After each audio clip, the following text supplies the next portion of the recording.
नमस्कार साथियों, एक बार फिर से हमारे YouTube चैनल पे आपका स्वागत है।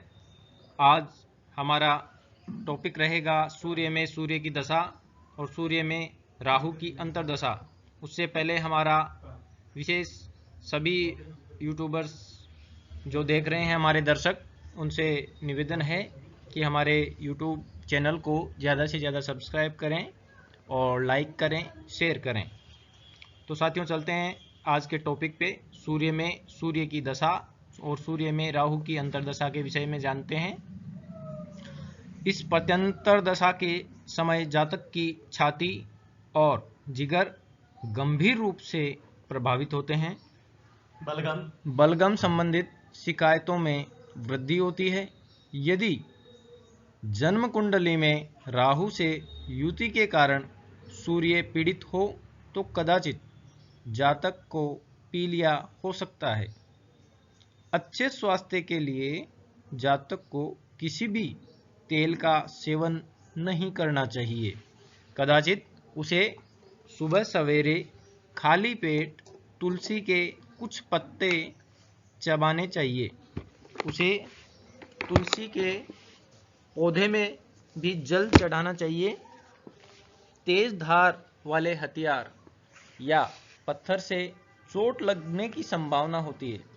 कदाचित विभिन्न प्रकार से धन संपत्ति की हानि और सरकार से परेशानियां हो सकती हैं। चलते हैं आगे।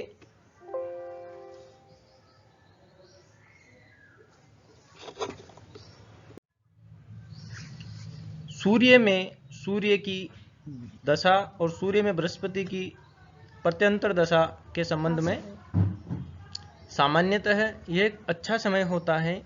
शत्रु पराजित होते हैं, सामान्य समृद्धि सुनिश्चित होती है, भोजन, वस्त्रों और वाहन का लाभ होता है।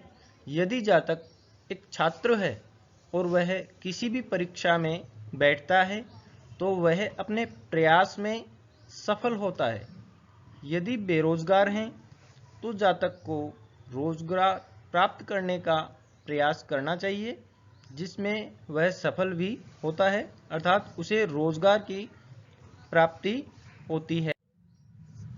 चलते हैं इसी क्रम में सूर्य में सूर्य की अंतर्दशा और सूर्य में शनि की प्रत्यंतर दशा के विषय में जानते हैं। यदि जन्म कुंडली में सूर्य अच्छी स्थिति में बैठा हो तो शनि अति अशुभ फल देता है, और यदि शनि अच्छी स्थिति में बैठा हो तो सूर्य अति अशुभ फल देता है। यदि जन्म कुंडली में सूर्य निर्बली हो तो यह दशा समय अति श्रेष्ठ होता है। उसे धन संपत्ति का लाभ और शत्रुओं, पशुओं, वाहनों आदि का नाश होता है। जातक अपने चारों ओर की सभी चीज़ों से भयभीत होता है। विभिन्न रोग विकसित होते हैं। साथियों, चलते हैं इसी क्रम में आगे जानते हैं सूर्य में सूर्य की अंतर्दशा और सूर्य में बुध की प्रत्यंतर दशा के बारे में। चलिए, इस दशा काल में जातक मुख्य रूप से अधिक ज्ञान प्राप्त करने में संलग्न रहता है। वह पुस्तकें खरीदता है, पुस्तकालयों में जाता है और विभिन्न स्रोतों से पढ़ने की सामग्री एकत्रित करता है।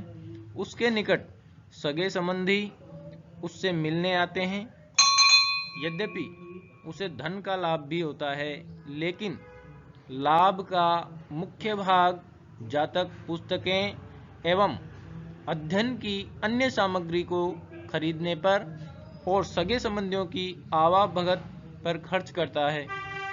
जातक निर्धनों के प्रति दया भाव रखता है और भिक्षा बांटता है। वह धार्मिक स्थानों की यात्रा करता है। जन्म कुंडली के बलानुसार कदाचित जातक सरकार से सम्मान प्राप्त भी कर सकता है।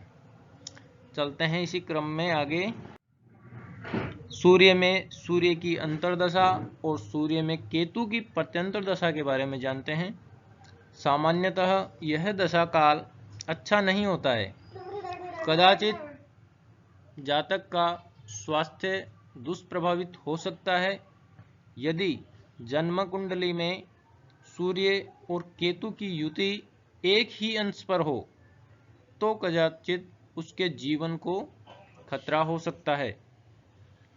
दृष्ट लोग उसके धन की हानि करते हैं, क्योंकि जातक दूसरों की चिंता अधिक करेगा, इसलिए वह उनकी सुख सुविधाओं पर धन खर्च करता है और अंततः उसकी आर्थिक स्थिति बिगड़ जाती है।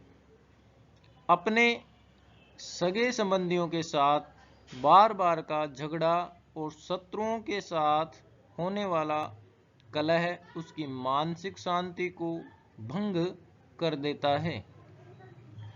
चलते हैं साथियों, सूर्य में सूर्य की अंतर्दशा और सूर्य में शुक्र की प्रत्यंतर दशा के बारे में जानते हैं। यह दशा काल सामान्य प्रवृत्ति का होता है। जीवन धीमा लेकिन संतुलित होता है। न खुशियां होती हैं और न ही तनाव होता है।